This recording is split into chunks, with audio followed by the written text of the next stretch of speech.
आज का हमारा टॉपिक है कैमरा एंड लेआउट। और इस लेक्चर में हम देखेंगे कि माया के अंदर किस तरह से कैमरा क्रिएट किया जाता है और कैमरास के साथ लेआउट किस तरह काम करते हैं। चलें स्टार्ट करते हैं। स्टार्ट करेंगे हम अपने उन्हीं डमी ऑब्जेक्ट्स के साथ जो हमने समझने के लिए सीन में कुछ ड्रॉ किए हुए हैं। एक न्यू कैमरा क्रिएट करते हैं। हम कैमरा क्रिएट कर सकते हैं ऊपर क्रिएट के ऑप्शन के अंदर से कैमरा, और यहाँ पे अगर आप देखेंगे कैमरास के मेन्यू के अंदर जो उसका सब मेन्यू है, यहाँ पे आपको 3 किस्म के कैमरा नज़र आएंगे। एक सिंपल कैमरा है, एक कैमरा एंड एम है, एक कैमरा एम एंड अप के नाम से है। सबसे पहले हम क्रिएट करते हैं कैमरा। कैमरा क्रिएट हो चुका है। जैसे ही हम कैमरा क्रिएट करेंगे या हम कोई भी चीज़ माया के अंदर से डिफ़ॉल्ट क्रिएट करते हैं तो वो बाय डिफ़ॉल्ट आपके व्यू पोर्ट पे बिल्कुल सेंटर में क्रिएट होती है। इसको आप वाई फ्रेम मोड पे भी जाके देख सकते हैं। यहाँ पे इस वक्त हमें कैमरा नज़र नहीं आ रहा जो हमने भी क्रिएट किया है, लेकिन आप देखेंगे कि उसके एट्रीब्यूट्स हमारे चैनल बॉक्स के अंदर विजिबल हो गए हैं। इसका मतलब ये है कि हमारे पास शो के अंदर से कैमरा अनचेक हुआ है। अगर हम कैमरे के ऑप्शन को चेक लगा देंगे तो देखेंगे कि कैमरा हमारे पास व्यू पोर्ट में विजिबल हो जाएगा। ठीक है, हम कैमरे को ट्रांसलेट कर लेते हैं, थोड़ा बाहर निकाल लेते हैं। अब इस कैमरे के थ्रू हमें अगर देखना है तो हमारे पास उसका एक तरीका ये है कि हम पैनल में जाते हैं, उसके अंदर पर्सपेक्टिव, देन कैमरा वन। देखें ये वो कैमरा है जो हमने अभी क्रिएट किया है, कैमरा वन। जैसे ही मैं इसको क्लिक करूंगा तो मैं इस कैमरे के थ्रू अब व्यू कर रहा हूँ। ठीक है, अब मैं इस कैमरे के थ्रू ऑपरेट करूंगा। जो भी चीज़ें मैं देख रहा हूँ, जो भी ऑब्जेक्ट्स मेरे सामने मौजूद हैं, वो सब मैं इस कैमरे के थ्रू देख रहा हूँ। और आपको अगर ये देखना है कि आप अभी इस वक्त कौन सा कैमरा ऑपरेट कर रहे हैं या आप कौन से कैमरे के थ्रू व्यू कर रहे हैं, तो आप देखेंगे कि आपके व्यू पोर्ट पे सबसे नीचे की तरफ जो है वो कैमरे का नाम लिखा हुआ नज़र आ जाएगा। अगर मैं अपने कैमरे को सिलेक्ट करता हूँ तो देखिएगा कि मेरे चैनल बॉक्स के अंदर उस कैमरे की कुछ प्रॉपर्टीज शो हो रही हैं, जिसमें सबसे ऊपर कैमरे की वही ट्रांसलेशन, रोटेशन और उसकी स्केलिंग वगैरह है, जो कि हमें अपडेट होती रहती है। जैसे ही हम अपने कैमरे को मूव करते रहेंगे वैसे ही उसकी ट्रांसलेशन या उसका जो ट्रांसफॉर्म एट्रीब्यूट है वो चेंज होता रहेगा। जैसा कि हमने इससे पहले वाले अपने लेसन में डिस्कस किया था एट्रीब्यूट एडिटर के अंदर, कि हम अपने एट्रीब्यूट एडिटर के अंदर देख सकते हैं कि हमारे पास ट्रांसफॉर्म नोड है एक, और हमारे पास एक शेप नोड है। ठीक है, ट्रांसफॉर्म नोड के अंदर आपके वो सारे के सारे ट्रांसलेशन, रोटेशन और स्केलिंग के ऑप्शंस आपको नज़र आएंगे, और शेप नोड के अंदर आपको उस कैमरे की प्रॉपर्टीज़ नज़र आएंगी जो कि बहुत डिटेल में होंगी। और वही कुछ प्रॉपर्टीज़ जो कि बहुत ज़्यादा यूज़फुल होती हैं, उनमें से चंद एक आपको चैनल बॉक्स के अंदर नज़र आएंगी, जिसमें से सबसे ज़्यादा यूज़ होने वाली एक प्रॉपर्टी है वो फोकल लेंथ कहलाती है। कैमरे की फोकल से तो आप सब लोग वाकिफ़ होंगे ही, क्योंकि फोकल लेंथ के थ्रू आप अपने ऑब्जेक्ट को डिस्टॉर्ट भी कर सकते हैं और उसको फ्लैट भी कर सकते हैं। मिसाल के तौर पे अगर मेरी ये 35 की फोकल लेंथ है, अगर मैं इसको 10 करता हूँ तो मेरे कैमरे के करीब जो ऑब्जेक्ट्स होंगे वो बहुत ज़्यादा डिस्टॉर्ट होना शुरू हो जाएंगे। और इसी तरह से अगर मैं अपने फोकल लेंथ को बढ़ाता हूँ, उसको मैं 60 या 70 पे मैं ले आता हूँ, तो आप देखेंगे कि मेरे कैमरे से जो भी मैं ऑब्जेक्ट अपना व्यू कर रहा हूँ उसकी डिस्टॉर्शन इंतहाई कम होगी और ज़्यादातर वो ऑब्जेक्ट फ्लैट होना शुरू हो जाएगा। जितनी ज़्यादा फोकल आप बढ़ाएंगे उतना ही आपका वो ऑब्जेक्ट फ्लैट नज़र आना शुरू हो जाएगा, और जितनी आपकी फोकल कम होगी उतना ही वो ऑब्जेक्ट डिस्टॉर्ट होना शुरू हो जाएगा। ये डिपेंड करता है सीन बाय सीन या एनवायरनमेंट बाय एनवायरनमेंट के आपको फोकल लेंथ कितनी रखनी है और उसको किस तरह से ऑपरेट करना है। माया के अंदर 2 किस्म के कैमराज होते हैं, एक होता है पर्सपेक्टिव और एक होता है ऑर्थोग्राफिक। हम पैनल्स पे जाते हैं, वहाँ पे अगर हम देखते हैं तो हमारे पास एक पर्सपेक्टिव का मेन्यू आ रहा है, जिसके अंदर आपको जितने भी आपके सीन के अंदर पर्सपेक्टिव कैमराज होंगे वो सब के सब आपको यहाँ पे शो हो रहे होंगे। और पर्सपेक्टिव के नीचे आप देखेंगे ऑर्थोग्राफिक। अगर मैं ऑर्थोग्राफिक के अंदर जाके फ्रंट पे क्लिक करता हूँ तो देखें ये हमें कुछ इस तरह से व्यू देता है। और इस कैमरे के अंदर आप टंबल नहीं कर सकते, आप सिंपल इसको डॉली कर सकते हैं या आप इसको ट्रैक कर सकते हैं। इसी तरह से हम ऑर्थोग्राफिक के अंदर, हम अभी फ्रंट पे थे, हम इसके बाद हम चेक करते हैं साइड व्यू के अंदर। तो साइड व्यू के अंदर भी same as it is tumble नहीं कर सकते, आप इसको ट्रैक कर सकते हैं या आप इसको डॉली कर सकते हैं। इसी तरह से आपका टॉप भी है। ठीक है, इवन आप इस ऑर्थोग्राफिक के अंदर आप न्यू भी क्रिएट कर सकते हैं कि आप किस तरफ से आप किस एंगल में देखना चाह रहे हैं ऑर्थोग्राफिक व्यू। ये मॉडलिंग में बहुत ज़्यादा यूज़ होता है, इवन ये एनिमेशन में भी बहुत यूज़ किया जाता है। ऑर्थोग्राफिक व्यू, चाहे वो फ्रंट हो या साइड हो या टॉप हो। पर्सपेक्टिव के अंदर अगर आप देखेंगे तो एक न्यू का ऑप्शन है, इस न्यू पे अगर मैं क्लिक करता हूँ तो ये एक और कैमरा क्रिएट कर देगा। ठीक है, हम दोबारा न्यू करते हैं, अगेन हम एक न्यू कैमरा ले लेते हैं, अगेन न्यू कैमरा ले लेते हैं। देखें आप जितने न्यू कैमरा आप पर्सपेक्टिव के अंदर से जाके लेंगे उनका नाम भी perspective 1, perspective 2, perspective 3 and then 4, 5, 6, 7 इस तरह से बनते रहेंगे। उसके बाद जब हम अपना कैमरा सेलेक्ट करते हैं, जो कि कैमरा सेलेक्ट करने के लिए सबसे पहले आप व्यू पे जाके आप देखेंगे पहला ऑप्शन आ रहा है सेलेक्ट कैमरा, हम इसको क्लिक करते हैं तो हम अपना करंट कैमरा सेलेक्ट कर चुके हैं। और ये आप देखेंगे कि चैनल बॉक्स के अंदर आपका पर्सपेक्टिव 1 कैमरा सेलेक्ट है। ठीक है, हम इसको जब सिंगल क्लिक करेंगे तो ये रीनेम के लिए ऑप्शन इनेबल कर देगा, तो हम इसको कोई भी अपना नाम दे के रीनेम कर सकते हैं, एंटर। तो ये आपके कैमरे का नाम कैम 1 हो चुका है। हम यहाँ से पैनल्स में अगेन जाते हैं, पर्सपेक्टिव में जाते हैं तो देखेंगे कि जो हमने अभी रीनेम किया है वो कैमरा कैम 1 के नाम से, पर्सपेक्टिव जो इससे पहले इस कैमरे का नाम पर्सपेक्टिव 1 था, अब उसका नाम कैम 1 हो चुका है।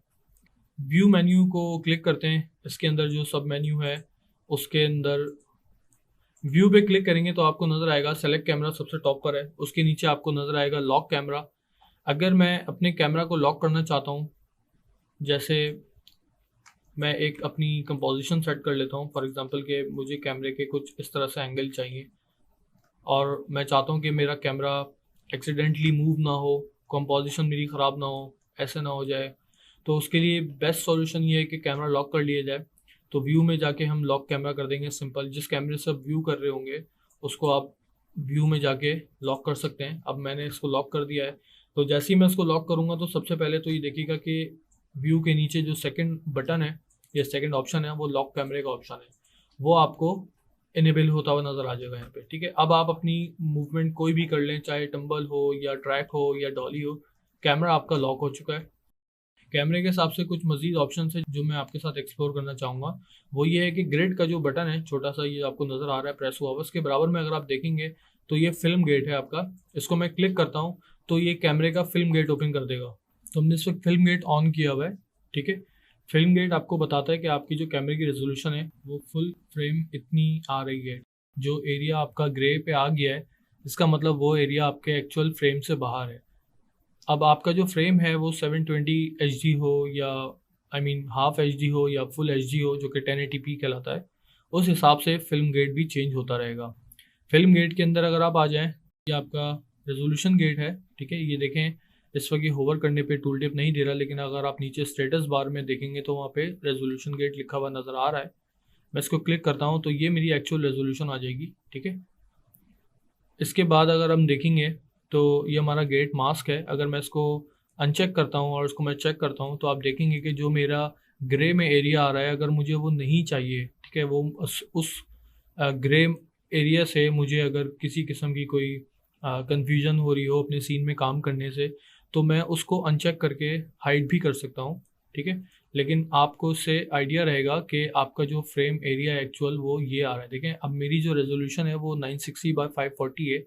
जैसे ही मैं कोई भी गेट ऑन करता हूँ, फिल्म गेट हो या रेजोल्यूशन गेट हो, तो मेरी जो रेजोल्यूशन है वो ऊपर लिखी भी आ जाएगी। ठीक है, हम फर्दर इसको डिस्कस करेंगे कि रेजोल्यूशन हम कैसे चेंज कर सकते हैं, बट फॉर नाउ कि हम रेजोल्यूशन गेट या फिल्म गेट, ठीक है, हम इसकी बात कर रहे हैं। और गेट मास्क की मैंने आपको बता दिया है कि गेट मास्क की क्या असल काम होता है। इसके बाद अगर आप देखेंगे छोटा सा ऑप्शन है जिसमें फील्ड चार्ट आ रहा है, अगर मैं इसको इनेबल करता हूँ तो ये आपको कैमरे के अंदर एक ग्रिड लाइंस दे देगा। जिस भी आप कंपोजिशन को फॉलो कर रहे हैं ये आपको हेल्प करेगा मेजरमेंट के लिए कि आपकी कंपोजिशन किस तरह की बन रही है और आप किस तरह से अपने फ्रेम को फ्रेम करना चाह रहे हैं बेसिकली। इसके बराबर में हम एक ऑप्शन देखते हैं तो ये सेफ एक्शन है। इसके बराबर में आप देखेंगे तो ये सेफ टाइटल का एक बटन है। तो सेफ टाइटल का जो ऑप्शन है इसमें हम रह के अपने जितने भी टेक्स्ट एनिमेशन है, टाइटल एनिमेशन है, जैसे किसी मूवी का पोस्टर बन रहा है, 3D एनिमेटेड पोस्टर बन रहा है, तो वो हम इसके अंदर कोशिश करते हैं कि हम इसके अंदर रखें। उसके बाद फिर वही सारे ऑप्शन हैं वायर फ्रेम वगैरह के। ठीक है, तो ये कैमरे के कुछ मेन ऑप्शन है। अगर आप कैमरा एडजस्ट करना चाह रहे हैं और कैमरे पे काम करना चाह रहे हैं तो आप इनको ज़रूर एक्सप्लोर कीजिए। इसके अलावा हम बात करते हैं दूसरे कैमरास की। हम क्रिएट यहाँ से भी कर सकते हैं, जो कि हमारे ऊपर मेन मेन्यूज हैं। इसके अलावा हम हॉटबॉक्स से भी अपने कैमरे को क्रिएट कर सकते हैं। आप हॉटबॉक्स ओपन करें, space bar press and hold रखें, देन क्रिएट का एक ऑप्शन आएगा, वहाँ से आप जाके कैमरास के अंदर आ जाएं। ठीक है, कैमरास के अंदर हमारे पास सब मेन्यू है, जिसमें 3 कैमरे थे, जिसमें हमने सबसे पहले कैमरा, सबसे टॉप पे जो कैमरे का ऑप्शन है हमने उसको एक्सप्लोर किया है। अगर आप इसके ऑप्शंस में जाएंगे मज़ीद आगे जो है उसके अंदर वही फोकल लेंथ है और सेंटर ऑफ इंटरेस्ट और लेंस स्क्वीज रेशियो, ये बहुत डिटेल्ड ऑप्शन है। हम इनको मज़ीद फर्दर दूसरी क्लासेस में हम इनको एक्सप्लोर करेंगे। क्रिएट कर लेते हैं एक और कैमरा, जो कि कैमरा एंड एम के नाम से होगा। इसको डिफ़ॉल्ट सेटिंग्स पर क्लिक कर लेते हैं। डिफ़ॉल्ट सेटिंग हमें करने की ज़रूरत नहीं है, जस्ट आप जब भी फर्स्ट टाइम कोई भी ऑप्शन आप किसी भी किस्म का यूज़ करेंगे उसके अंदर हमेशा फर्स्ट टाइम पे डिफ़ॉल्ट सेटिंग ही आपको देखने को मिलेगी। कैमरा एंड एम पे क्लिक कर लेते हैं और उसके बाद जैसे ही हम कैमरा एंड एम पे क्लिक करेंगे, देखिए हमारे सामने एक कैमरा बना हुआ आ जाएगा और उसके साथ ही अटैच हुआ हुआ एक सेंटर ऑफ इंटरेस्ट होगा, पॉइंट होगा। हम अपने कैमरे को सिलेक्ट करते हैं, जो कि हमने भी कैमरा एंड एम हमने क्रिएट किया है। हम पैनल के अंदर जाते हैं, पर्सपेक्टिव में जाते हैं और यहाँ से जो हमने कैमरा भी क्रिएट किया है, अगर हम इसका नाम अगर हम इसको रीनेम कर देते हैं तो हमारे लिए बहुत ज़्यादा हेल्पफुल होगा ये।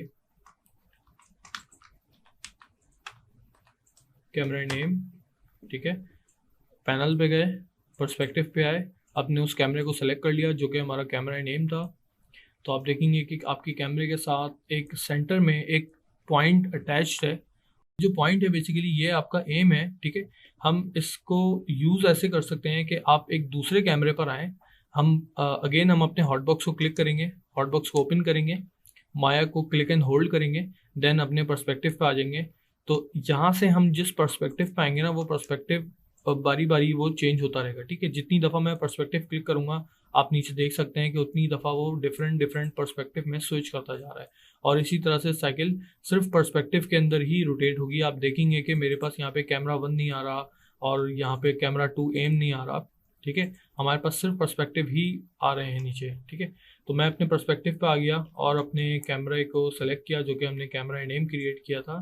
तो आप देखेंगे कि इसका जो सेंटर है, अगर मैंने इसके सेंटर को किसी भी ऑब्जेक्ट के ऊपर मैंने स्नैप कर दिया या मैंने किसी भी ऑब्जेक्ट के साथ मैंने इसको प्लेस कर दिया, ठीक है, तो उसके बाद मेरा जो कैमरा है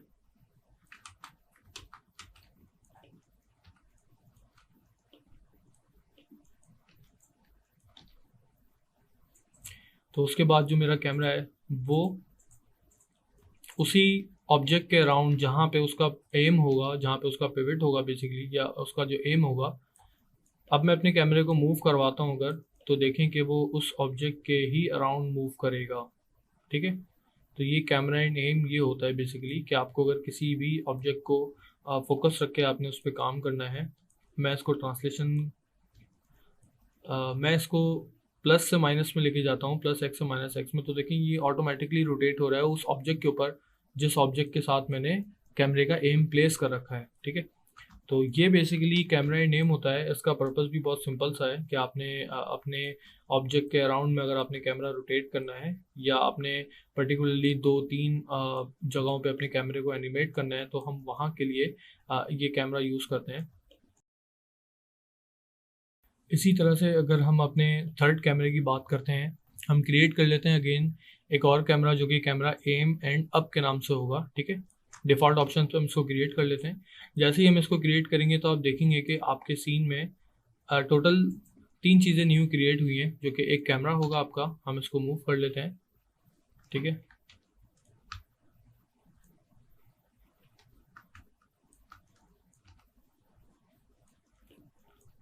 अगेन इस कैमरे के अंदर एक न्यू पिवट ऐड है, जो कि इसके टॉप पे है। ठीक है, इसका जो मेन पर्पस है वो भी यही है कि हमने किसी भी जगह को पॉइंट करना है, तो उसके साथ आपने अपने कैमरे का वो जो भी सेंटर ऑफ पॉइंट है उसको आपने रख लेना है, प्लेस कर लेना है जिस चीज़ के अराउंड आपने उस कैमरे को एनिमेट करना है। देन अब अगर मैं कैमरा मूव करूँगा तो आप देखिएगा डिफरेंस क्या है। ठीक है, यानी कि जो मेरे कैमरे के टॉप के ऊपर जो एक और सेंटर पॉइंट दिया हुआ है, या जो पॉइंट मुझे नज़र आ रहा है जिसको मैंने अभी सेलेक्ट किया है, वो कैमरे को वर्टिकली रोटेट करेगा। अपने कैमरे को आप टिल्ट कर सकते हैं या आप उस कैमरे को कम्प्लीटली 360 पे रोटेट कर सकते हैं। ठीक है, तो ये बेसिकली इस कैमरे का पर्पज़ है, ठीक है। यूजुअली हम जो कैमरा यूज़ करते हैं वो सिंपल कैमरा यूज़ करते हैं। उसके अंदर अगर हमें इस तरह की कोई चीज़ करनी होती है तो सम टाइम हमें काफ़ी ज़्यादा प्रॉब्लम होती है। तो हम पर्टिकुलरली कुछ शॉट्स के अंदर हम ये यूज़ कर सकते हैं कि हम इस तरह से किसी की एनिमेशन देना चाह रहे हैं कैमरे को। अगर आप किसी टनल के अंदर आप एनिमेट करना चाह रहे हैं और कैमरा चाह रहे हैं आपके वो सोल्ड इफेक्ट के साथ एनिमेट हो, तो उसमें हम इस तरह की कोई चीज़ यूज़ कर सकते हैं। तो इस लेक्चर में हमने देखा कि माया के अंदर कैमरा टाइप्स कितनी होती हैं, और ऑर्थोग्राफिक कैमरा हम आगे मॉडलिंग में देखेंगे, मज़ीद इसको एक्सप्लोर करेंगे कि हम किस तरह यूज़ कर सकते हैं, और माया के जो अपने कैमराज हैं वो हम कहाँ कहाँ यूज़ कर सकते हैं। हमने ये भी इसको देखा। बाकी मज़ीद हम कैमराज के ऑप्शंस को एक्सप्लोर करेंगे मॉडलिंग के सेक्शन में। हम अब थोड़ा सा देखेंगे अपने लेआउट्स की तरफ कि कैमराज और लेआउट्स किस तरह से साथ साथ चलते हैं। आप देख रहे होंगे कि हमारी जो मेन टूल बार है उसके नीचे कुछ ऑप्शंस आपके मौजूद हैं, जिसमें से हम अभी फ़िलहाल 2 ऊपर के ऑप्शंस यूज़ करेंगे जो कि मैं हाईलाइट कर रहा हूँ इस वक्त, जो कि आप देख सकते हैं कि ये 2 ऑप्शंस हैं। सबसे पहला ऑप्शन है पैनल लेआउट का, सेकंड ऑप्शन है सबसे ऊपर जो है वो एक सिंगल व्यू पोर्ट है, ठीक है, और उसके नीचे आपको 4 अलग अलग किस्म के बॉक्सेस नज़र आ रहे हैं। अभी फ़िलहाल मैं बात करता हूँ सेकंड वाले की। अगर मैं इसको क्लिक करता हूँ तो हमारे सामने 4 अलग अलग किस्म के कैमरास अपेयर हो चुके हैं, ठीक है। सबसे राइट टॉप के ऊपर जो मौजूद है वो आपका वही पर्सपेक्टिव है जो आपने अभी फुल स्क्रीन पे जिस पे हम अभी काम कर रहे थे। लेफ्ट हैंड साइड पे आप देखेंगे तो आपके पास टॉप एक ऑर्थोग्राफिक कैमरा है जो टॉप नेगेटिव वाई के ऊपर दिखा रहा है आपको, ठीक है। और उस टॉप कैमरे के नीचे आप देखेंगे कि फ्रंट कैमरा है, एक फ्रंट नेगेटिव जी के अंदर, फ्रंट माइनस जी के अंदर, और फ्रंट माइनस जी के राइट हैंड साइड पे पर्सपेक्टिव के बॉटम पे आप देखेंगे कि साइड माइनस एक्स के नाम से एक कैमरा है, जो कि तीनों ऑर्थोग्राफिक कैमराज हैं। ये 3 कैमराज रखने का मकसद ये है कि अगर मैं कुछ किसी भी किस्म का कोई मॉडलिंग का काम कर रहा हूँ या मैं एनिमेशन का काम कर रहा हूँ, तो उसके अंदर मैं एट अ टाइम देख सकता हूँ कि अपने कैरेक्टर को या अपने मॉडल को। इस क्वाड लेआउट का पर्पज़ ये होता है कि अगर मैं किसी भी चीज़ के ऊपर, लेट्स से कि अगर मैं इस पाइप को मूव करूं कहीं पे, तो मुझे आइडिया हो कि वो किस जगह पे एक्यूरेटली मूव हो रहा है।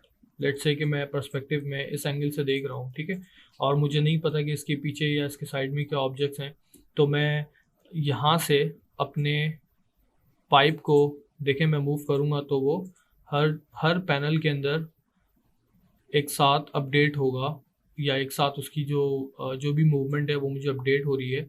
तो ये बेसिकली कॉर्ड लेआउट जो होता है ये आपकी मॉडलिंग में एक्सट्रीमली हेल्पफुल होता है, आपकी एनिमेशन में एक्सट्रीमली हेल्पफुल होता है। इस कॉर्ड लेआउट के थ्रू हम बहुत सारी चीज़ों का हमें बहुत सारी चीज़ों का पता चलता है रियल टाइम में कि हमारी जो ऑब्जेक्ट प्लेसिंग है वो ठीक हो रही है या नहीं हो रही। लेट्स से कि अगर मैं अगर अपने फ्रंट पे आके इसको कहीं पे प्लेस करना चाहूँ तो हो सकता है कि मैं फ्रंट पे सही प्लेस कर दूँ, लेकिन वो मेरे एक्चुअल टॉप के अंदर कहीं पे इस तरह से प्लेस हो रहा हो, तो वो चीज़ फिर आपको प्रॉब्लम क्रिएट करती है। तो हमें इस क्वाड लेआउट को एक्टिव रखने का पर्पज़ जो हमें इस क्वाड लेआउट को एक्टिव रखने का जो मकसद है वो यही होता है कि आपकी जो प्लेसमेंट है मॉडलिंग के अंदर, या अगर आप कोई सीन डेवलप करना चाह रहे हैं या आप कोई इन्वायरमेंट क्रिएट कर रहे हैं जिसमें बहुत सारे प्रॉप्स हैं इन्वायरमेंट के, या बहुत सारे ऑब्जेक्ट्स रखे हुए हैं, लाइक चेयर है, टेबल है, उस टेबल के ऊपर बहुत ज़्यादा स्टेशनरी का सामान रखा हुआ है, या आपकी कोई कबर्ड है उसके अंदर बुक शेल्फ्स हैं, या आपकी कोई कबर्ड है उसके अंदर बुक्स हैं, तो वो उन सब की प्लेसमेंट करने के लिए आपको समटाइम्स इन कॉर्ड लेआउट का फ़ायदा होता है, और हमें समटाइम उनको यूज़ करना पड़ता है। अगर आप कॉर्ड लेआउट यूज़ कर रहे हैं और आपको किसी भी एक व्यू के अंदर फुल स्क्रीन करना है, या आप चाहते हैं कि मैं इस जो मेरा टॉप नेगेटिव वाई का जो लेआउट है इसको मैं फुल स्क्रीन करके देखना चाह रहा हूँ, तो जस्ट आप अपने उस कैमरे के ऊपर, जो कैमरा आपने फुल स्क्रीन करना है, आपने उसके ऊपर आके जस्ट एक दफ़ा आपने स्पेस बार की प्रेस करके छोड़नी है, तो आपका जो कैमरा है उस वक्त, या जो आपका टॉप है या फ्रंट है, जो भी आप कैमरा फुल स्क्रीन करना चाह रहे हैं वो आपका फुल स्क्रीन हो जाएगा। अगेन अगर आपको उसको अपनी कॉर्ड की स्टेट पे वापस लेके जाना है तो आप जस्ट एक दफ़ा स्पेस बार प्रेस करेंगे, तो आपका वही जो लेआउट था इससे पहले, यानी कि फुल स्क्रीन करने से पहले आपका जो लेआउट था, आप उस लेआउट के अंदर आ जाएंगे, ठीक है। अगर मैं लेट्स से कि अगर मेरा फ्रंट का ये लेआउट है, मैंने इसको फुल स्क्रीन किया हुआ है, ठीक है, एक दफ़ा स्पेस बार की प्रेस करेंगे तो ये फुल स्क्रीन हो जाएगा। उसके बाद अगर मैं इस फ्रंट से साइड पे जाना चाह रहा हूँ तो उसकी भी एक शॉर्ट की है, बगैर आपको क्वाड पे शिफ्ट किए आप अपने कैमरे को फ्रंट से साइड या टॉप या पर्सपेक्टिव पे आप स्विच कर सकते हैं, जिसकी शॉर्ट की है। आप अपने हॉटबॉक्स को ओपन करेंगे, स्पेस बार की प्रेस करेंगे, होल्ड रखेंगे उसको।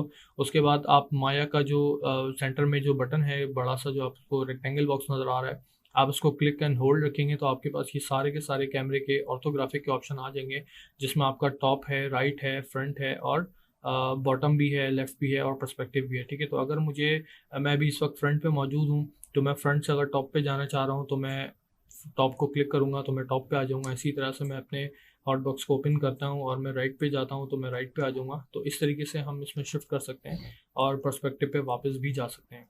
ये था हमारा एक ओवरव्यू जो कि कैमराज एंड लेआउट पे था। ये था हमारा आज का लेक्चर कैमरा एंड लेआउट के ऊपर।